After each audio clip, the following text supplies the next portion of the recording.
years of excellence. Sun International Institute of Tourism and Management.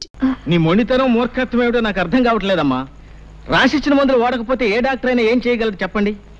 ఏ మందులు వాడే ఉద్దేశం లేనప్పుడు ఇలా 10 రోజులకు ఒకసారి నేను రావటం దేనికి, పరీక్ష చేయటం దేనికి? ఎందుకో చెప్పనా డాక్టర్, చావుకి ఎంత దగ్గర పడుతున్నానో తెలుసుకోవడానికి. ఇలా అయితే చావు ఇంకెంతో దూరంలో ఉండదమ్మా. అయినా మీకు ఇదేం కోరిక? చావాలని కోరుకోవడం కూడా ఓ రకం రోగమే. ఆఖరిసారిగా చెబుతున్నాను, మీరు మందులు వాడకపోతే చాలా ప్రమాదం.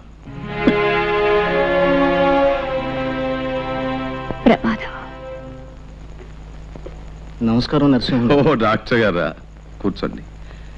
ఏమిటి విశేషాలు? మీ పెద్దమ్మాయి జానకి పరిస్థితి చాలా ప్రమాదంగా ఉంది. ఇచ్చిన మందులు ఏవి వేసుకోకుండా మంకుపట్టు పట్టు కూర్చుంది. ఈ పరిస్థితి ఇలాగే కొనసాగితే ఆవిడ అట్టే రోజులు బ్రతకదు. కాస్త మీరైనా.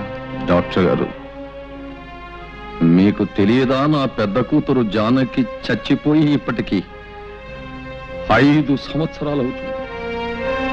మళ్ళీ దానికి జబ్బు చేయడం ఏమిటి, చచ్చిపోవడం ఏమిటి? మీరొచ్చింది ఇందుకే అయితే మీరిక వెళ్ళొచ్చు.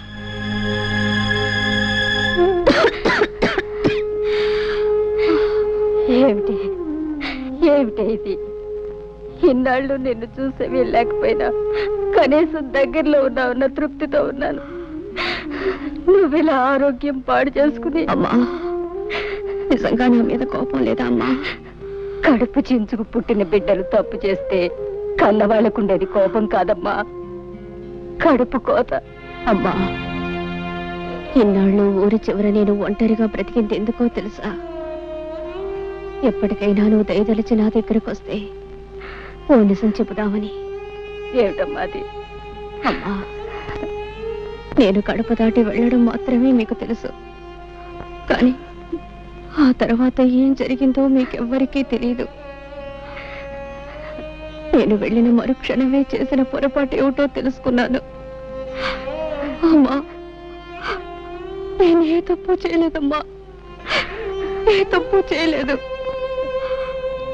నేను చెడిపోలేదన్న ఈ నిజం చెప్పడానికి ఇన్నాళ్ళు బ్రతికున్నాను. నేను క్షమించమని అడగటం లేదు, దయచేసి ఒక్క నిజం నమ్మండమ్మా. నేను ప్రశాంతంగా చచ్చిపోతాను. అలానికే అమ్మా, నాకు తెలిసి నువ్వే తప్పు చేయలేదు. నా కడుపును పుట్టిన బిడ్డలు ఏ తప్పు చేయరని నాకు తెలుసమ్మా, నాకు తెలుసు. చాలమ్మా, ఆ ఒక్క మాట నాకు చాలు. అమ్మా, నాకు సహాయం చేసి పెడతావా? కన్న కూతురుగా కాదు, జీవితంలో అన్ని పోగొట్టుకుని చావడానికి సిద్ధంగా ఉన్న ఒక మనిషి ఆఖరి కోరికగా అడుగుతున్నాను. బావని ఒక్కసారి నాకు చూడాలని ఉందమ్మా. నాకు తెలుసు, పరువు ప్రతిష్టల్ని మంట కలిపి లేచిపోయిన ఆడదాన్ని ఏ మగాడు జన్మ జన్మలకి క్షమించడు.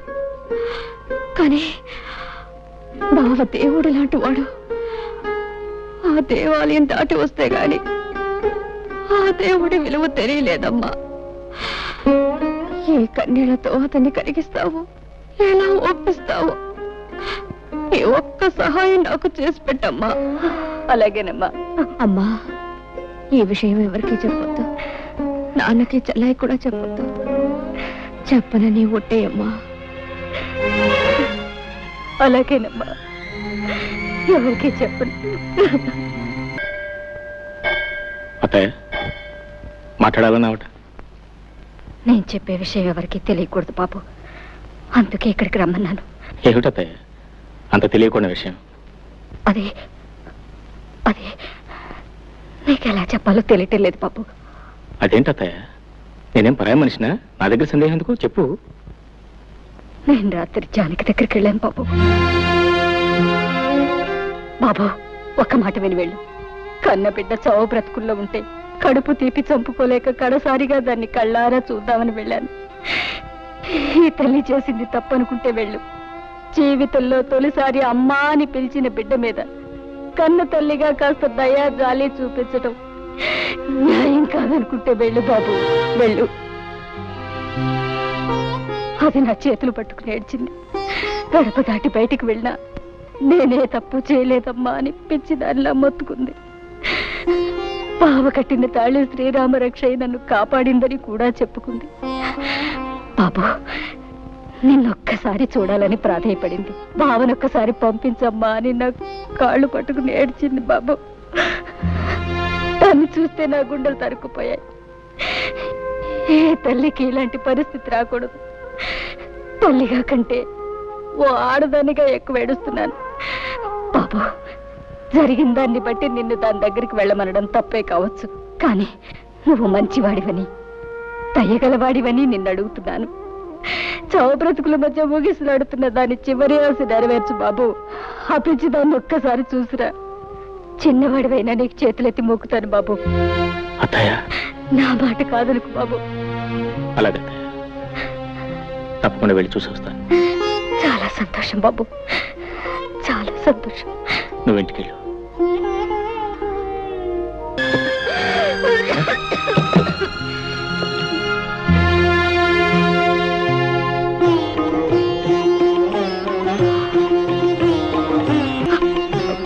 బాబా,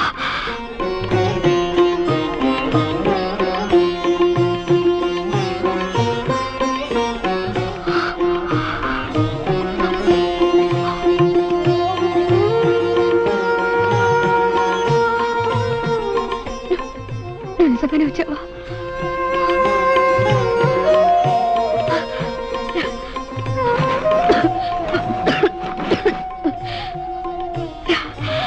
కూర్చో బాబా. బాబా,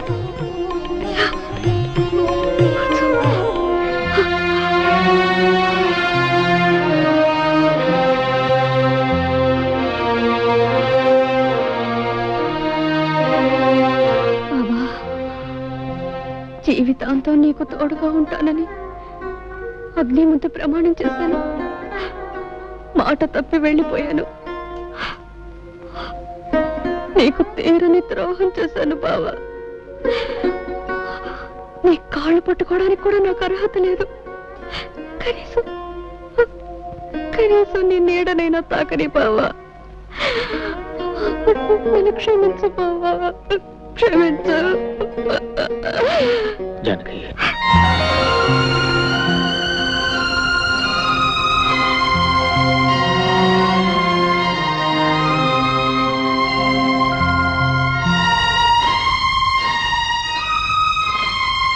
బావా, నన్ను పేరు పెట్టి పిలిచావా? ఒక్కసారి ఇంకొక్కసారి నన్ను అలా పిలు బావా. జానకి, చాలు బావా, చాలు. మళ్ళీ నీ నోటితో అలా పిలిపించుకుంటాను అనుకోలేదు. జానకి, బావా, మనస్ఫూర్తిగా నన్ను క్షమిస్తున్నావా? జానకి, చేసిన తప్పు తెలుసుకుని పశ్చాత్తాపడేవాళ్ళని ఆ భగవంతుడు కూడా క్షమిస్తాడు. అత్త ఎంత చెప్పింది. అయితే నువ్వు నన్ను నమ్ముతున్నావా బావా? నిజంగా నేను చెడిపోలేదు బావా. నాకు తెలుసు జానకి, జానకి పవిత్రమైందని నాకు తెలుసు. బంగారు లేడిని కోరుకుని బ్రతుకంతా కష్టాలు పాలు చేసుకుంది ఆ జానకి. అందరి వాటి కోసం ఆశపడి బంగారం లాంటి బ్రతుకుని నాశనం చేసుకుంది ఈ జానకి. నాకే శిక్ష చాలదు బావా. దేవుడి లాంటి నీకు చేసిన ద్రోహానికి నాకే శిక్ష చాలదు. ఇంకా అనుభవించాలి. 7 జన్మలకి అనుభవించాలి బావా. జానకి, ఆడది చిన్న తప్పు చేసిన జీవితం నాశనం అయిపోతుందని చెప్పడానికి నీ బ్రతికే ఒక ఉదాహరణ. ఈ నెమ్మది, ఈ ఆలోచన నీకప్పుడే ఉంటే నీ జీవితం ఇలా ఉండేది కాదు. ఇలా ఒంటరిగా దిక్కులేని దానిలో పడి నిన్ను చూస్తూ ఉంటే. పోన్లే బావా, నాకిలా జరగవలసిందే. చేసుకున్న వాళ్ళకి చేసుకున్నంత అని నాకే శాస్తి జరగవలసిందే.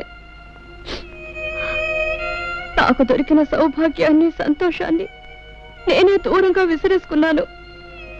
నా కాపురాన్ని నా చేతులతో నేనే నాశనం చేసుకున్నాను.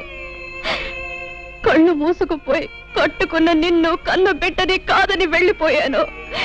ఇదంతా నా కర్మ బావా, ఇదంతా నా కర్మ. బావా, నేను నిన్ను మాట అడుగుతాను, కాదనవు కదూ? ఏమిటో జానకి? బావా, నేనింక ఎక్కువ కాలం బ్రతకను.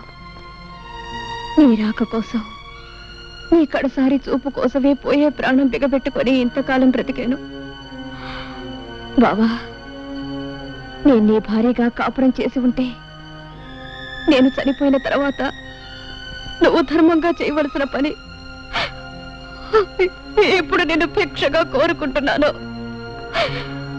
నేను పోయిన తర్వాత నా శవాన్ని అనాథ ప్రేతంగా వదిలేకుండా నువ్వే తలకొరివి పెడతావు కదూ? అలా మాట్లాడుకో, నీకేం జరగదు. చెప్పు బావా, ఇది నా ఆఖరి కోరిక. చేస్తానని చెప్పవు, ఈ ఒక్క వరం ఇవ్వవు. అలాగే జానకి, ఎన్ని అడ్డంకులు వచ్చిన నీ ఆఖరి కోరిక తప్పకుండా నెరవేరుస్తాను. చాలు బావా, చాలు. ఇక నేను సుఖంగా చచ్చిపోతాను. అలా నాకు జానకి, నీకేం కాదు, నీకేం కాదు. వెళ్ళొస్తాను.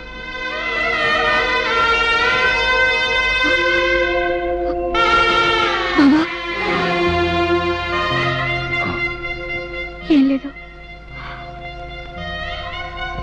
ఆఖరిసారిగా నేను మళ్ళీ చూడాలనిపించింది, అంతే.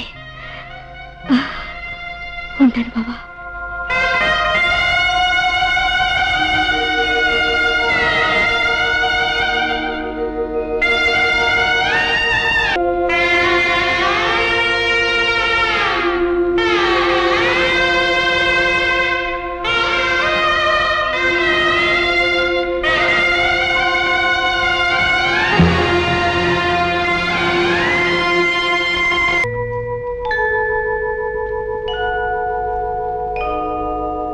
బాబు గారు, జానకమ్మ గారు చనిపోయారు బాబు.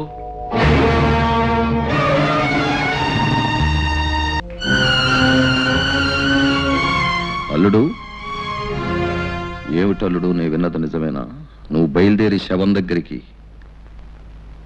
ఏమండి పంచాయతీ పెద్దగారు, మీరు చేసే తీర్మానాలు కట్టుబాట్లు ఊళ్ళో వాళ్ళకి గాని మీ కుటుంబానికి వర్తించవా? ఎందుకు వర్తించవు? తప్పు ఎవరు చేసినా శిక్ష అనుభవించాల్సింది. మరి చెప్పండి ఆయన గారికి, తలకొరువు పెడితే ఏం జరుగుతుందో వివరంగా చెప్పండి. అల్లుడు, నువ్వు ఆ శవానికి తలకొరివి పెడితే మళ్ళీ ఊళ్ళో అడుగు పెట్టడానికి వీల్లేదు. మరోసారి ఆలోచించు బాబు. పోయిన వాళ్ళ కోసం ఉన్న వాళ్ళని దూరం చేసుకోకు. నేను ఎవరిని దూరం చేసుకోవట్లేదు మాస్టర్. మావయ్య, జానకి చేసిన తప్పేమిటో నాకు తెలుసు. ఆమె ఎంత పవిత్రమైందో కూడా నాకు తెలుసు. ఆమె చేసిన పొరపాటుకు జీవితాంతం ఎంత శిక్ష అనిపించిందో కూడా నాకు తెలుసు. నిజానికి అదే చాలా ఎక్కువ. ఇవాళ ఆమె శవాన్ని కూడా శిక్షించాలనుకోవడం అర్థం లేని పని. ఒకనాడు ఆమె మెడలో పసుపు తాడు కట్టినందుకు ఆమె అడిగిన ఆఖరి కోరిక తీర్చడం మనిషిగా, భర్తగా నా కర్తవ్యం. ఈ విషయంలో ఎవరేం చెప్పినా నేను తెలుసుకోలేదు. నేనేమైనా పర్వాలేదు, నాకేమైపోయినా పర్వాలేదు. నా నిర్ణయం నాది, అది మారదు.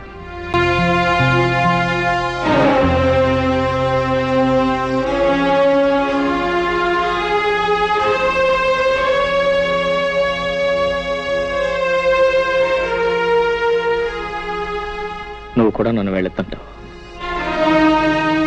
జానకి తలకొరి పెట్టడం నా ధర్మం. నువ్వైనా నన్ను అర్థం చేసుకో. బావా,